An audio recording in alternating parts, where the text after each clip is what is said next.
नमस्कार सातारकर पत्रकार बंधू आणि भगिनींनो, आज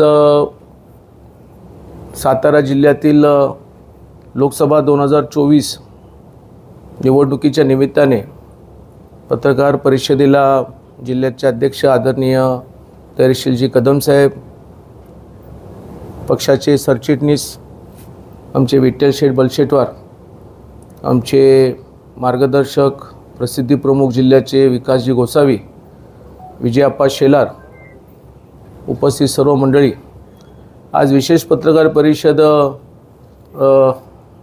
घेण्यात आलेली असून सर्वप्रथम महायुतीचे उमेदवार आणि भारतीय जनता पक्षाचे नेते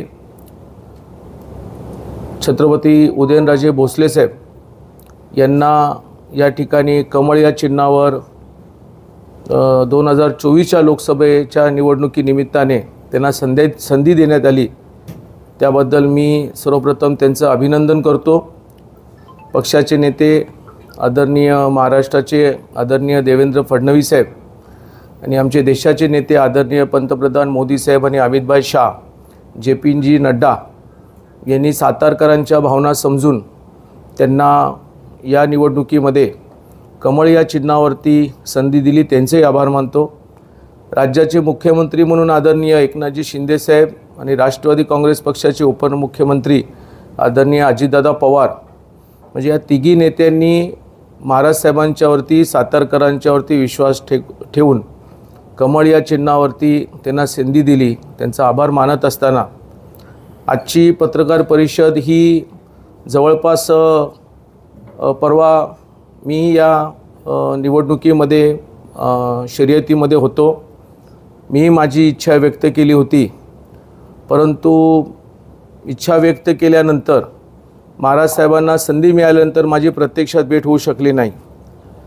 नक्कीच पत्रकार परिषदेच्या माध्यमातून फॉर्म भरण्याची संधी मला त्यावेळेला महाराज साहेबांच्यावर आली होती, परंतु मलाही मुंबईमधला असणारा एक मोठा आमचा माथाडी वर्ग आहे, ज्या वर्गाचा उल्लेख प्रतिस्पर्धी असणाऱ्या तुतारीच्या चिन्हावर असणाऱ्या उमेदवारांनी केला होता आणि मग आम्हालाही आमच्या संघटनेची बैठक घेणं फार गरजेचं होतं आणि म्हणून पत्रकार फॉर्म भरताना माझी अनुपस्थितीमध्ये काहींचे फोन आले मला, त्याच्यामुळे मी सांगितलं की लवकरच आमच्या संघटनेची बैठक झाली की त्यानंतर सातारमध्ये येऊन पत्रकार परिषद देऊन महाराजांनाही शुभेच्छा देईलच आणि मग कमळ या चिन्हावरच्या उमेदवाराचं संपूर्ण काम, जी जबाबदारी मला जिल्हाध्यक्ष आणि आमचे नेते देतील त्या पद्धतीने काम सुरू होईल। काल आमची माथाडी चळवळीतील प्रमुख पदाधिकाऱ्यांची बैठक झाली। नक्कीच उमेदवार जो तुतारीवरचा आहे, या उमेदवाराला या निवडणुकीमध्ये संधी मिळाली आणि त्यांनी अपेक्षा पत्रकारांच्या समोर व्यक्त केली की माझ्या पाठी ही माथाडी कामगार आहे। नक्कीच आमच्या संघटनेमध्ये अशा प्रकारचा कधीच कुठला दुजाभाव होत नसून या अगोदर कधी झाला नव्हता, परंतु 2019च्या निवडणुकीमध्ये ज्या वेळेला मला शिवसेना आणि भारतीय जनता पक्षाचा उमेदवार म्हणून धनुष्यबाण हे चिन्ह मिळालं होतं, त्यावेळेला ते प्रत्यक्षात घड्याळ या चिन्हावरती राष्ट्रवादी काँग्रेस पक्षाचे आमदार म्हणून त्यांनी काम केलं होतं।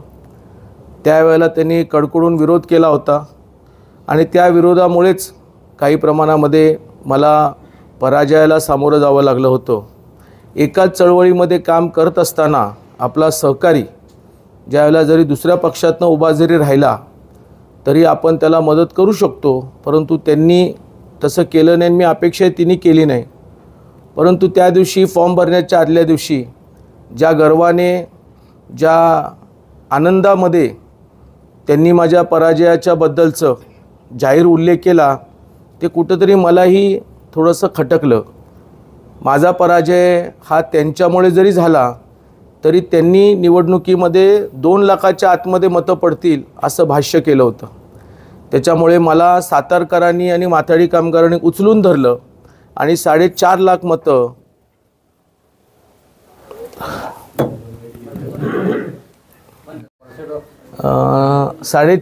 मतं त्यावेळेला पडली। आम्ही काल माथाडी संघटनेची ज्या वेळेला बैठक घेतली त्या बैठकीमध्ये आम्ही खूप चांगल्या पद्धतीने चर्चा केली। नक्कीच त्यांच्या विचाराचाही संघटनेमध्ये कामगार कार्यकर्ता आहे, मी कधीच नाकारू शकत नाही. कारण आम्ही जवळपास एकाच वेळेला संघटनेमध्ये कामाला जरी असलो तरी त्या ठिकाणी त्यांना लवकर आमदारकी मिळाली होती. त्याच्यामुळं त्यांच्या विचाराच्या कार्यकर्त्यांनी मत मांडल्यानंतर मीही त्या ठिकाणी माझं मत मांडलं की या युनियनचे संस्थापक म्हणून मी नरेंद्र अण्णासाहेब पाटलांचा मुलगा, त्याचबरोबर सातत्याने माथाडी कामगारांच्यावरती ज्या वेळेला काही अडचणी आल्या त्या वेळेला मी प्रत्यक्षामध्ये झोकून जाऊन काम करून देण्याचं काम केलं होतं. आणि अशा परिस्थितीमध्ये अण्णासाहेबांच्या परिवारामध्ये आणि माथाडी कामगार संघटनेमध्ये पहिल्यांदा खासदारकीची जबाबदारी मिळाल्यानंतर अपेक्षित होतं की त्यांनी चांगल्या पद्धतीने काम करावं. जर त्यांचा पक्ष त्यावेळेला वेगळा जरी होता तरी त्यांनी कार्यकर्त्यांना अडवणं, ठिकठिकाणी जाऊन प्रचारसभा घेऊन कशा प्रकारे संघटनेचा पदाधिकाऱ्याला पराजयाला सामोरं जावं लागेल याचा कडकडून त्यांनी त्या ठिकाणी प्रयत्न केला होता. आणि हे सगळे मुद्दे मी माझ्या संघटनेच्या प्रमुख कार्यकर्त्यांच्या समोर मांडले. कार्यकर्त्यांच्याही ते लक्षात आलं आणि कार्यकर्त्यांनाही आम्ही आव्हान केलं की अण्णासाहेबांचा मुलगा म्हणून किंवा माथाडी कामगारांच्या संघटनेचा मी सरचिटणीस या पदावर काम करताना माझ्या विरोधामध्ये संघटनेच्या पदाधिकाऱ्यांनी काम केलं. प्रत्यक्षात 5 वर्ष मी कुठे याचं भाष्य केलं नाही. आणि आता निवडणुकीमध्ये जर ते अपेक्षा करत असतील तर म्हटलं मी तर त्यांना साथ देणार नाही. आणि जे माथाडी कामगार देऊ इच्छितात त्यांनी पहिला विचार करावा की नक्की ज्या व्यक्तीने साहेबांचा मुलगा म्हणून किंवा माथाडी चळवळीमध्ये वेगवेगळ्या प्रश्नाला मागच्या काही वर्षापासून सक्रियपणे काम केल्यानंतर एका संघटनेच्या पदाधिकाऱ्यांच्या विरोधामध्ये काम करण्याला साथ द्यायची का नाही द्यायची. आणि म्हणून हा विषय तुमच्यापर्यंत पोचवावा आणि सातारकरांच्याही लक्षात आलं पाहिजे की आज छत्रपती उदयनराजे भोसले साहेब महायुतीचे उमेदवार आणि कमळ या चिन्हावरती निवडणूक लढवत असताना माझा पूर्णपणे कार्यकर्ता आणि मी स्वतः त्यांच्यासोबत त्यांच्या निवडणुकीच्या विजयाच्या दृष्टिकोनातून आम्ही संपूर्णपणे काम करणार आहोत. मागच्या आठवड्यामध्ये एक व्हिडिओ सर्क्युलेट झाला, तो म्हणजे तुतारी आणि शौचालय. आता मी मागच्या वेळेला शब्द वेगळा वापरला होता, परंतु काही चांगल्या पत्रकारांच्या सूचना आल्या, काहींनी सूचना केल्यात की साहेब तो शब्द जर अश्लील आहे तर तुम्ही शौचालय शब्द वापरला तर बरं होईल. तर मी शौचालय शब्द वापरतो. आणि तुतारी आणि शौचालय आणि या शौचालयाबद्दलचं त्यांची दुसऱ्या दिवशीची पत्रकार परिषद मी ऐकली. त्यांनी असं मुद्दा मांडला की निवडणूक आली की हे सरकार उमेदवारावरती प्रेशर करतं आणि त्या ठिकाणी त्याला अडकवण्याची भाषा करतं, पण हे उमेदवारी पाहून नाहीच आहे. त्यांनी स्वतःहून वक्तव्य केलं मागच्याच आठवड्यामध्ये की अकस्मातपणे त्यांना सातारा लोकसभाची निवडणूक तुतारी या चिन्हावर लढवावी लागणार आहे आणि त्यांना संधी मिळालेली आहे. पण त्यांच्यावर झालेली ही कारवाई, शौचालयाची कारवाई, ही जवळपास 1.5-2 महिन्यापूर्वीच झाली होती. आणि त्याच्यामध्ये एक प्रमुख आरोपी ते नाही, त्याच्यावर असंख्य लोक आहेत. ज्या वेळेला मी मला वाटतं TV 9ला आणि त्या ठिकाणी काही TV चॅनल्सला मुलाखत दिली होती, त्यावेळेला मी स्वतः सांगितलं होतं की प्रत्यक्षात त्यांना अडकवण्यात आलेलं आहे. परंतु हे माझं वक्तव्य झाल्यानंतर मी कोर्टाचे कागदपत्र मला एका सदग्रस्तांनी पाठवले. ज्या कोर्टाच्या कागदपत्रामध्ये याचिकेकर्त्यांनी जे मुद्दे मांडले होते ते मुंडले मी वाचल्यानंतर मलाही फार आश्चर्य झालं. त्या याचिकेकर्त्यांनी तर त्या ठिकाणी त्यांचे सचिव कशा प्रकारे ATM मध्ये गेले, त्या असणाऱ्या माणसाला ATM मधून पैसे काढून त्यांनी त्यावेळेला जबरदस्तीने घेतले, याच्यापर्यंत तर हायकोर्टामध्ये तक्रारदार आणि ॲफिडेविट करणारा तो सदग्रस्त आहे. त्याचे कागदपत्र वाचल्यानंतर मला कळलं की माझं वक्तव्य जरा चुकीचं झालं. परंतु तरीही मी त्याच्याबद्दल कुठलंच भाष्य केलं नाही. परंतु ज्या वेळेला फॉर्म भरायच्या आदल्या दिवशी ज्या पद्धतीनं त्यांनी त्यांची भूमिका मांडली तर मलाही वाटलं की ही निवडणूक जरी देश पातळीवरची जरी असली तरी त्यांनी एका प्रकारे माझ्याबद्दलचं केलेलं वक्तव्य त्याचा योग्य खुलासा झालाच पाहिजे. जरी ही निवडणूक देश पातळीची आहे, मी मान्य करतो, आदरणीय पंतप्रधान मोदी साहेबांच्या पूर्ण 2014 ते 19 आणि 19 पासूनच्या 24 पर्यंत विविध कामाला जे काम केलेले आहे त्या दृष्टिकोनातून फार महत्त्वाची आहे। परंतु एखाद्या उमेदवाराचा जर तोल जात असेल आणि तो उगीचच स्वतःला जास्त हुशार समजत असेल तर खरी वस्तुस्थिती मतदारांपर्यंत पोचणं गरजेचं आहे। नक्कीच ह्या सातारा जिल्ह्यामध्ये त्यांनी जवळपास 4 वेळा विधानसभेचं काम केलेलं आहे, परत विधान परिषद मिळालेली आहे, परंतु भ्रष्टाचारांच्या माध्यमातून ते कितभर खोल गेलेले आहेत याचं अजून एक उदाहरण म्हणजे त्या ठिकाणी FSI घोटाळा। आता त्याच्यावरती हायकोर्टाने पणन विभागाला ऑर्डर्स दिलेले आहेत आणि या घोटाळ्यामध्ये ते एकटेच नाही आहेत। यामध्ये या जिल्ह्याचे बाळासाहेब सोळसकर जे चेअरमन म्हणून कार्यरत आहे ते याचे प्रमुख आरोपी आहेत। आता कधीकधी राज्यकर्त्यांना मला असं वाटतं की आपल्या पोलीस यंत्रणेला, गृह विभागाला हायकोर्टाने आदेश दिल्यानंतरही पणन विभाग का लवकर याच्यावरती काढत नाही, कारवाई करत नाही आणि ह्याच्याबद्दल का कारवाई होत नाही पोलीस यंत्रणेकडं, हे आत्मचिंतन करण्याची गरज आहे। परंतु मला अपेक्षा आहे की त्यांच्या ज्या काही गोष्टी आहेत ते टप्प्याटप्प्यामध्ये अजून चांगल्या पद्धतीने बाहेर येतील आणि फॉर्म माघार घेण्याची जी वेळ आहे त्यांनी कुठेतरी भाष्य केलं, जर माझं घोटाळ्यामध्ये काही संबंध असेल तर मी त्या ठिकाणी अर्ज भरणार नाही, पण त्यांनी तो अर्ज भरला होता। आता अर्ज माघार घ्यायच्या अगोदर जर त्यांच्या मनामध्ये कुठेतरी आत्मचिंतन करून, आत्मपरिश्रम करून काय ते झालं तर त्यांनी निर्णय घ्यायचा आहे। परंतु या निवडणुकीमध्ये त्यांनी जे चांगलं केलेलं आहे, जे बाजार समितीमध्ये भ्रष्टाचार, या भ्रष्टाचाराच्या प्रत्येक गोष्टी या निवडणुकीमध्ये नक्कीच आम्ही त्या ठिकाणी सातारकरांना सांगू आणि भविष्याचा आपला उमेदवार असा भ्रष्टाचारी असावा का, हाही प्रश्न सातारकरांना नक्कीच पडेल आणि योग्य मताच्या योग्य कमळ या चिन्हावर बटन दाबून सातारकर असणारे खासदारांना मतलब छत्रपती उदयनराजे भोसलेंना निवडून देतील असं मला अपेक्षित आहे। तरी माझे आपल्या सर्व पत्रकारांना आज माझा व्यवस्थित खुलासा या माथाडी चळवळीमध्ये झालेला आहे आणि त्यांनी अपेक्षा जी व्यक्त केली होती ती अपेक्षा माझ्यासारखा अण्णासाहेबांचा मुलगा, मराठा आणि माथाडी चळवळीमध्ये काम करणारा एक खरं कार्यकर्ता आणि भारतीय जनता पक्षाचा कार्यकर्ता म्हणून ती पूर्ण होऊ शकत नाही।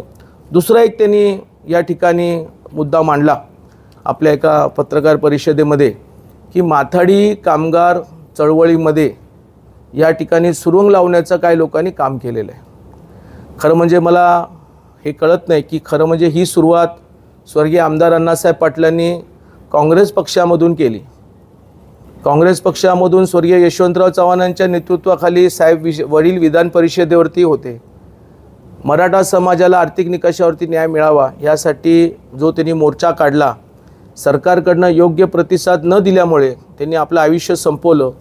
1999ला शरदचंद्रजी पवार साहेबांनी ज्यावेळेला राष्ट्रवादी काँग्रेस पक्ष काढला त्यावेळेला माझे मोठे बंधू स्वर्गीय शिवाजीराव पाटील हे पहिल्यांदा राष्ट्रवादी काँग्रेस पक्षामध्ये गेले। कालांतराने एवढे वर्ष आम्ही राष्ट्रवादीमधूनच काम करत होतो। देवेंद्र फडणवीस साहेबांनी महाराष्ट्राची सूत्र हातात घेतल्यानंतर माथाडी कायदा अडचणीत आला आणि मी त्यांच्या संपर्कात गेलो। आता आपला कायदा टिकवण्यासाठी आपण जर मुख्यमंत्र्यांच्या संपर्कात जाऊन त्यांचे प्रश्न त्यांच्याकडनं मार्गीच लावणं म्हणजे संघटनेमध्ये फूट पाडणं झाली का? आजपर्यंत कधीही भारतीय जनता पक्ष किंवा देवेंद्र फडणवीस साहेबांनी माथाडी ही BJPची झाली पाहिजे, आमच्या मेळाव्याला एवढे 1000 लोक जमली पाहिजे असं कधीही संदेश, कधीही सूचना त्यांच्याकडनं आली नाही। उलट ज्या वेळेला काही कामगार विभागाच्या लोकांनी माथाडीच्या विरोधातली कामं केलेली आहेत ती व्यवस्थितपणे साहेबांना मांडून त्याला म्हणजे त्या GRला किंवा त्या विधेयकाला थांबवण्याचं काम, जे माथाडीच्या हिताचं नाही ते अडवण्याचं काम देवेंद्र फडणवीस साहेबांनी केलं। नुकतंच आमचं एक 34 नंबरचं विधेयक जे उमेदवाराला खूप चांगल्या पद्धतीने तोंडपाठ आहे, जो विधेयक जवळपास सभागृहामध्ये मंजूर झाला होता, फडणवीस साहेबांच्यामुळे ते विधेयक सभागृहामध्ये आल्याच लगेच ते थांबवण्यात आलं। त्याला समर्थन मुख्यमंत्री म्हणून एकनाथ शिंदे साहेबांनी दिले, अजितदादांनी दिली, चिकित्सा समिती तयार केली।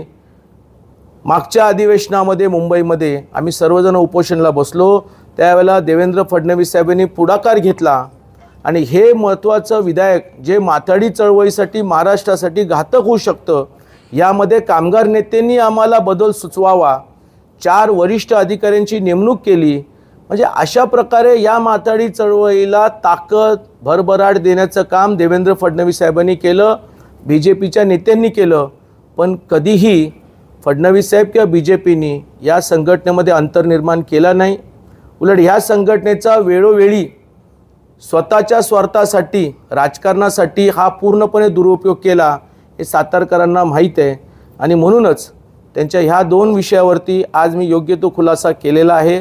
माझी परत एकदा आपल्या सर्व पत्रकारांना विनंती आहे की या जिल्ह्यामध्ये एका चांगल्या खासदाराला भारतीय जनता पक्षाचे कमळीय चिन्ह, महायुतीचे उमेदवार आणि आदरणीय पंतप्रधान मोदी साहेबांच्या या उमेदवाराला 400च्या आकड्यामध्ये आपण सर्वांनी भरघोसपणे मतदान करून त्यांना निवडून द्यावं, एवढीच माझी आपल्या सर्व सातारकरांना विनंती. साहेब, जे आयुष्यात तुम्ही परवाची बाईट दिली तीच मुतारी घोटाळे, त्याचवेळी तुमची भूमिका थोडी सौम्य झालेली दिसते. मुतारी हा शब्द अश्लील आहे, त्याच्यामुळे त्याला मी शौचालय वापरलेलं आहे. आणि त्याच्यामधली अधिकची माहिती माझ्याकडे व्यवस्थित आलेली आहे.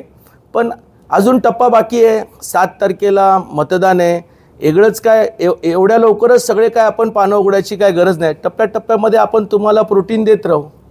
निवडणूक लागण्याच्या आधी 2 महिन्यापूर्वी आपण मुंबईच्या FMC मध्ये त्यावेळेस तुम्ही स्टेटमेंट असं केलं होतं, या शौचालय FMCचा घोटाळा हा संचालकांनी अधिकाऱ्यांनी केला. मग नेमकी अशी भूमिका का होती, अधिकाऱ्यांनी केलाय का संचालकांनी केलं? मी त्यावेळेला जे स्पष्ट सांगितलं होतं तो मी नवी मुंबईमध्ये नव्हतं केलं, कराडमध्ये आलो होतो. काही पत्रकारांनी मला विचारलं, नुकतंच त्याच्याबद्दल चर्चा झाली होती. आणि या संदर्भामध्ये मी उपमुख्यमंत्री फडणवीस साहेबांना बोललो होतो. एखादा भ्रष्टाचार होतो ना, त्यावेळेला संचालक मंडळ पहिलं जबाबदार असतं, कारण संचालक मंडळाचा निर्णय फार महत्त्वाचा असतो. अधिकाऱ्यांनी जरी फाईल क्रिएट केली, त्या फाईलवरती अंतिम निर्णय संचालकांच्या बोर्ड मीटिंगमध्ये होत असतो. आणि सदर त्याला जेवढे संचालक जबाबदार आहे त्याच्यापेक्षा जास्त चेअरमन जबाबदार असतो, कारण चेअरमन हा त्या संचालक मंडळाचा सर्वश्री असतो. त्या कृषी उत्पन्न बाजार समितीमध्ये आमच्याकडे एक मोठं पद आहे सचिवाचं. हे सचिव बऱ्यापैकी IS कॅटेगरीचे असतात, कारण बाजार समिती फार मोठी बाजारपेठ आहे. त्याच्यामध्ये तेही तेवढे सामील आहेत. आणि जे कोर्टाचे कागदपत्र माझ्या हातामध्ये आलेत, जे मी वाचले, त्याच्यानंतर मला एवढा आश्चर्याचा धक्का बसला की तो कधीतरी पुढच्या एखाद्या पत्रकार परिषदेच्या माध्यमातून कधी कुठे किती पैसे घेतले याची मी माहिती त्या ठिकाणी देईल. त्याच्यामुळे त्यांचं हात आणि पाय हा किती आहे तो माझ्या स्टेटमेंटच्या नंतर मला कॉपी मिळाली. त्याच्यानंतर मला कळालं की त्यांच्याबरोबर असणारे बाकीच्यांची नावं वगळली गेली आणि ते उमेदवार आहेत. आणि ज्या वेळेला एखादा उमेदवार गर्वाने सांगतो, हो मी BJP आणि शिवसेनेच्या उमेदवाराला पाडला, म्हणजे आम्ही संघटनेमध्ये कित्येक वर्षापासून एकत्र करतो. काही लोक आतून राजकारण खेळतात आणि हे उघड बोलत असतील आणि एकदम गर्वाने बोलत असतील, तर मग मला पण काय गप बसता येणार नाही ना. मी पण माझा दाखवणारच नाही का. सांगितले की रेडीचं नाव खेळू नका. आणि या निवडणूक होऊन जाऊ द्या, त्याच्यानंतर काय असेल ते करा. आम्ही त्याला तयार आहोत. न्यायपालिकेवर दबाव आम्ही त्याला तयार आहोत आणि रडीचा डाव खेळायची गरजच नाही आहे, कारण हा जो त्यांचा उमेदवाराचा विषय आहे, ही उमेदवारी त्यांना एक 4-5 दिवसाच्या अगोदर फायनल झाली.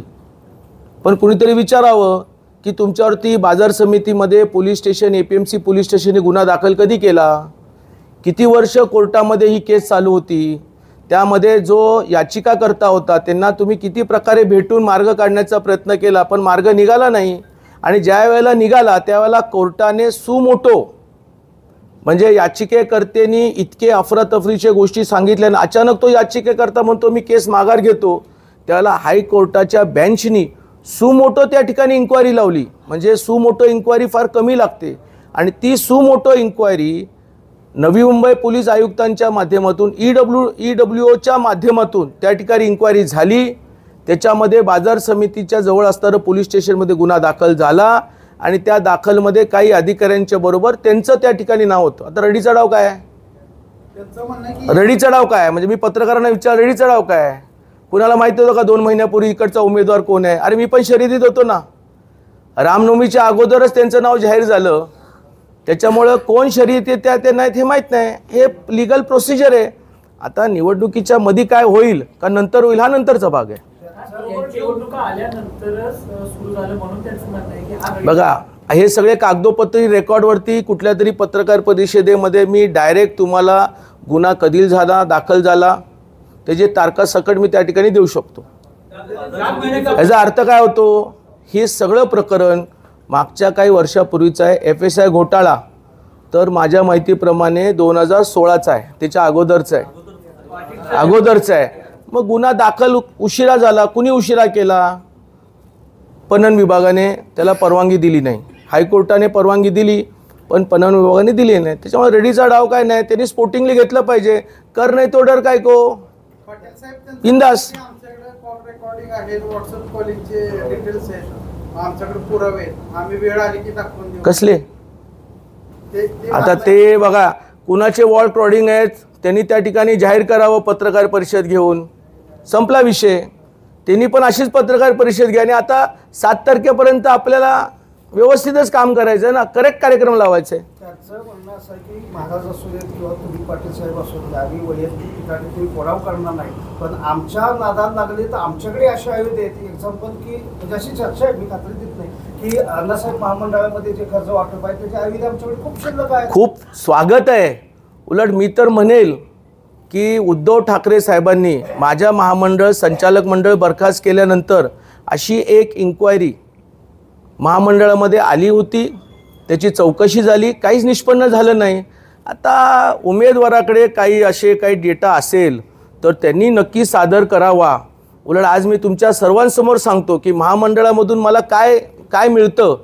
3,000 आम्हाला मानधन मिळतं, गाडी मिळते आणि प्रवास खर्च मिळतो. याच्या पलीकडे महामंडळामधून आम्हाला 1 रुपया मिळत नाही. खोटी बिलं आम्ही कधी लावत नाही, ही आमची प्रवृत्ती नाही. आमचं महामंडळ हे कंप्लीट ऑनलाईन आहे. ऑडिटर असतो, कर्ज व्याज परतावा देण्याकरिता, LY देण्याकरिता. म्हणून त्यांच्याकडे जर काही मटेरियल असेल तर त्यांनी ते द्यावं, मी त्याचं स्वागत करतो. अजून एक सांगतो, नवी मुंबईमध्ये मी स्वतः युनियनमध्ये 15-20 कर्मचाऱ्यांचं ऑफिस तयार केलं. या नवी मुंबई पनवेल लांबनं आलेल्या लोकांसाठी ह्याचा कुठलाही मोबदला आम्ही महामंडळामधून घेतलेला नाही. आणि त्यांच्याकडे काय मटेरियल असेल त्यांनी नक्की सादर करावं, मी त्याचं स्वागत करतो. महायुतीचं कौतुक करताय, दुसऱ्या बाजूला शिंदे समितीने माथाडी कामगार मराठा नाही असा आव्हान दिलं होतं. त्याबाबत जरा माहिती द्या सविस्तर, कारण इतर प्रश्न काही महत्त्वाचे नाही. तो एक फार महत्त्वाचा प्रश्न आहे. या संदर्भामध्ये मला ज्या वेळेला माहिती मिळाली त्यावेळेला मी कमिशनर देशमुख आहेत त्यांच्याशी माझी चर्चा झाली आणि देशमुखांना म्हटलं की गायकवाड आयोगाच्या मध्ये माथाडी कामगार मराठा समाजाशी 85 ते 80% ते 95% आहेत. म्हणूनच अण्णासाहेबांनी मराठा समाजाला आर्थिक निकषावरती आरक्षण मिळावं ह्याच्यासाठी आंदोलन केलं होतं. आणि आता शिंदेसाहेबांच्या कमिटीमध्ये तुम्ही स्पष्टपणे म्हणता एकही माथाडी मराठा नाही आहे. त्यावेळेला त्या अधिकाऱ्यांनी कमिशनरनी परत माहिती घेतल्यानंतर खरी यादी त्यांनी त्या याच्यामध्ये सादर केली. त्या खऱ्या यादीमध्ये ती संख्या कमी आहे. तर मी म्हटलं असं काय झालं की गायकवाड आयोगाने याच्यामध्ये 15-20 हजार माथाडी कामगार काय गायब झाले काय, मराठ्याचं काय धर्मांतर झाले काय. तर त्यांना त्याचं उत्तर देता आलं नाही. पण त्याची तक्रार आम्ही योग्य व्यक्तींकडे केलेली आहे.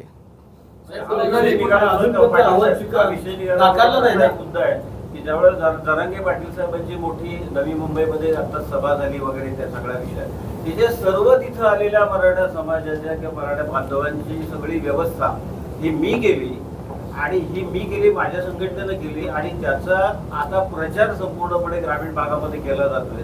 तर याच्याविषयी तुमचं काय भाष्य आहे? तुम्ही त्यावेळेला काही मदत केली नव्हती का? मौका पे चौका, एकदम परफेक्ट उत्तर यायला.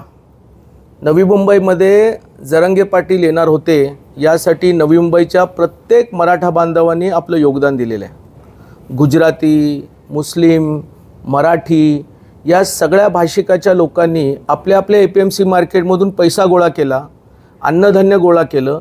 आमच्या माथाडी कामगारांनी आणि वारणाऱ्यांनी स्वतःचं योगदान दिलं आहे आणि ते जेवणाचं नियोजन केलं. जेवणाची बिलं, तांदूळ, त्याच्यानंतर असणारा भाजीपाला व्यापाऱ्यांनी फुकट दिलेला आहे. जे भाकऱ्या आल्या त्या भाकऱ्या आमच्या नवी मुंबईच्या असणाऱ्या ग्रामीण भागातील असणारा जो शेतकरी वर्ग नवी मुंबईला स्थलांतर झाला, नोकर वर्ग आहे, माथाडी कामगार आहे, यांच्या घरातून स्वतः भगिनींनी भाकरी आणलेली आहे. माझ्या APMC मार्केटमध्ये अण्णासाहेबांचे बॅनर आम्ही लावले. आम्ही आमच्या नावाचा कुठेही वापर केला नाही. अण्णासाहेबांची संघटना म्हणून आमची पतपेढी, आमची ग्राहक सोसायटी, आमची युनियन, आमचे कार्यकर्ते सामान्य माणसांसारखे काम करत होते. आम्ही रील काढत बसलो नाही. आमच्या कुठल्याही व्यापाऱ्यांनी स्वतःची प्रसिद्धी केलेली नाही.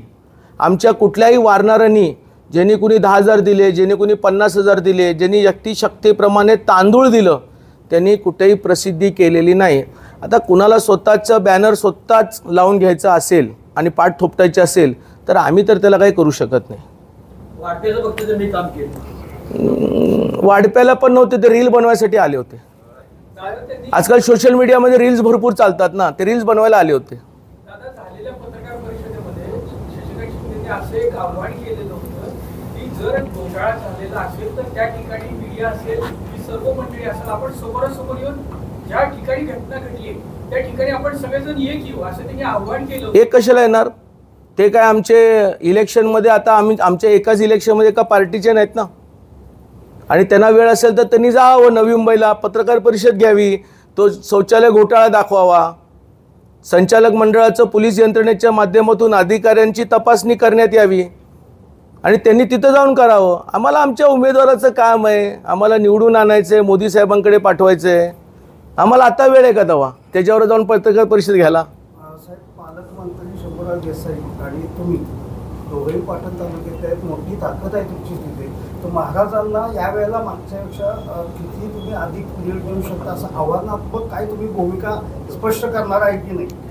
आज सातारा जिल्ह्यामध्ये खूप मोठ्या प्रमाणामध्ये केंद्र सरकारकडनं, आदरणीय पंतप्रधान मोदी साहेबांकडनं जातीनं त्या ठिकाणी विकास कामं झालेली आहेत.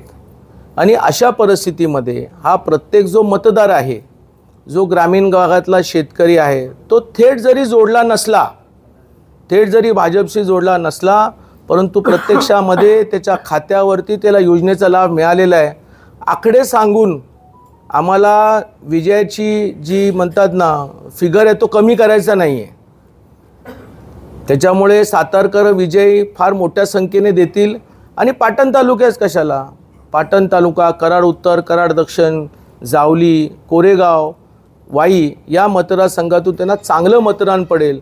यदा कदाचित ते म्हणतात ना, ते काय म्हणतात त्याला, ब्रेकिंग सगळ्यात जास्त मताधिक्य ह्याच्या अगोदरपेक्षा ते घेतीलच. साहेब, तुम्ही म्हणला टप्प्याटप्प्यानं प्रोटीन घेतो पत्रकारांना. प्रोटीन म्हणजे माहिती देतो आणि चुकीचं समजू नका. नाही तर काही लोक विटामिन समजतील. आमचं प्रोटीन देतो म्हणजे जे खाद्यपदार्थ आहे ते वेळेत देऊ ना. आता समोरून काय आल्यानंतर दिला पाहिजे, उगीच कशाला काय द्यायचं आपल्याला. महत्त्वाचा विषय असा आहे की तुम्ही आता ह्या घोटाळ्या संदर्भात बोलताय, परंतु जर खंडाळा MIDC मध्ये माथाडी कामगारांच्या प्रश्नाबाबत तुम्ही का लक्ष घालवलं? असं नाही आहे. आम्ही संघटने म्हणून काम करतो. उलट खंडाळा MIDC मध्ये कॉन्ट्रॅक्ट कुणाचे ते बघण्याची वेळ आलेली आहे. आणि हे खंडाळ्यामधील असणाऱ्या सामान्य लोकांना कळतं की खंडाळ्याच्या नागरिकांना, तिकडच्या ग्रामस्थांच्या जमिनी गेलेल्या त्यांना प्राधान्य मिळत नाही, पण बाजूच्या जिल्ह्याच्या लोकांना मिळतं. एखाद्या कंपनीमध्ये आंदोलन झालं तर खंडाळ्याच्या लोकांना बाहेर काढलं जातं आणि बाहेरच्या जिल्ह्यात मिळतं. काही काही तर वेंडर्स कुणाशी जोडलेले आहेत. मला परवा कळालं की शिरवळमधले लोक, वेंडर्स लोकांनी नियोजन केलं होतं स्वागताचं, खऱ्या कामगारांनी केलंच नव्हतं. त्याच्यामुळे काय आहे की हे एक अजून माझा खंडाळा दौरा झाला नाही.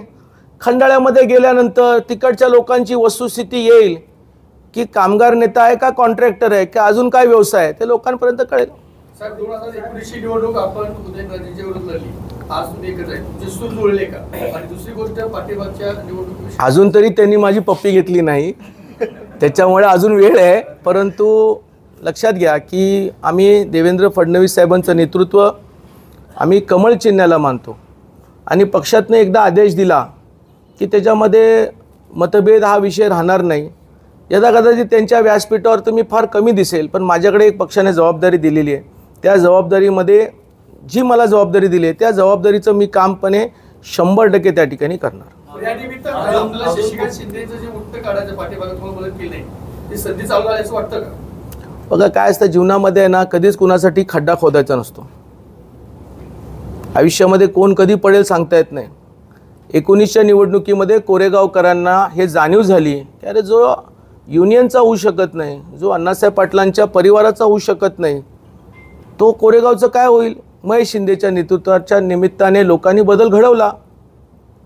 आता ते म्हणतात मला चालून संधी आली. म्हटलं स्वागत करतो. युनियनमध्ये मी त्यांना हार फुल घातलं, चांगली गोष्ट आहे चालून संधी आली तर. पण त्यांनी मला कधी घातलं नाही आल्यानंतर. त्याच्यामुळे हा मुद्दा नाही आहे. आणि त्याच्यामुळे ज्यांनी माझ्यासाठी काय म्हणजे मला पराजयासाठी प्रयत्न केला, नक्की त्यांचा इथे पराजय निश्चित आहे. स्टेटमेंट दिलं होतं कराडमध्ये की मला तुरुंगात टाकायची घाई झाली. अरे फार नशीबवान माणूस आहे. मी तुम्हाला सांगू का, फार नशीबवान. त्यांचा रू कोणाकडे होता? ठीक आहे. महेश शिंदेंच्या मतदारसंघामध्ये ते निवडून आल्यानंतर मी प्रत्यक्षात एकही कार्यक्रम घेतला नाही. हा माझा पहिला मुद्दा आहे. मी तुम्हाला खरं सांगतो. मी निवडणुकीच्या कालखंडामध्येही मी पहिल्यांदाच त्यांचा फॉर्म भरायला गेलो महेश शिंदेंचा. त्याच्या प्रचाराला मी गेलो नव्हतो. मी जावलीमध्ये शिवेंद्रबाबांच्यावर होतो, महाराज साहेबांच्यावर इतर तालुक्यामध्ये होतो, पण तिकडे गेलो नाही. माणसाने कधी कधी वयाप्रमाणे वागलं पाहिजे हे त्यांना कळलं पाहिजे. राहिला विषय तुरुंगात ना, तर टेन्शन घेऊ नका. योग्य वेळेला योग्य कारवाई होणारच आहे. कुणासाठी काय सुटत नसते. जर काही केलंच नसेल तर घाबरायची काय गरज आहे. आणि जर केलं असेल तर सामोरं जायची तयारी करा. हां, आता निवडणुकीमध्ये जाणार का निवडणुकीनंतर जाणार हे त्यांना माहीत आहे. मग मला नाही माहीत अजून. मी अजून काय हालचाली केलेल्या नाहीत. मला वाटतं 1-2 प्रश्न घेऊन आणि मग आपण उरकूया. बरं चाललं. जर भाजपमध्ये गेले तर सर्व पडदा टाकून टाकला. हा अवघड प्रश्न आहे. ह्याला मी उत्तर देऊ शकत नाही. परंतु मला ते पटणार नाही. परंतु पक्षाला काय निर्णय असेल तो पक्ष घेईल. मी कसं काय सांगू त्या बो. क्या बात आहे. व्हेरी नाईस पॉईंट आहे. बघा खरं म्हणजे ही निवडणूक 2019ची पण नव्हतीच.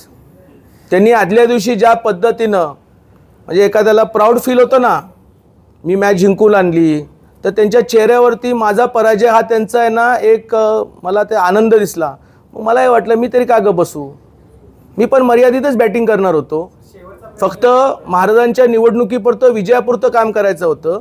परंतु त्यांनीच सुरुवात केली तर मग काय मी पण तेवढा रगील आहे. आपण 19ला भेटलोय आणि लेक व्ह्यूला 19च्या नंतर आज भेटतोय लेक व्ह्यूला. त्याच्यामुळे माझ्यामध्ये तेवढंच रगीलपणा आहे ना. शेवटचा प्रश्न विचारतो, तुमच्या उमेदवाराच्या विकास कामात तुम्ही समाधानी आहात का? वा, असेल तर कुठले काम? आपण त्याच्यामध्ये चांगला बदल घडवू. टेन्शन घेऊ नका. Okay, thank you very much.